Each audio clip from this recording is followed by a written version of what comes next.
ফালাকাটা ব্লকের ধুলাগাঁও এলাকায় অবৈধ চোলাই মদের কারবারের বিরুদ্ধে অভিযান চালালো জটেশ্বর ফাঁড়ির পুলিশ।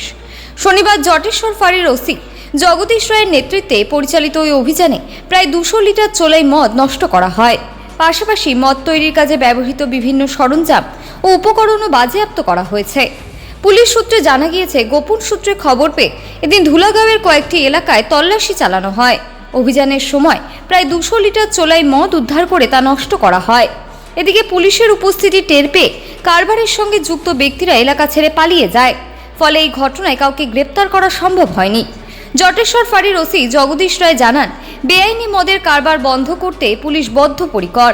অবৈধ চোলাই মদের বিরুদ্ধে এ ধরনের অভিযান ভবিষ্যতেও নিয়মিতভাবে চালানো হবে।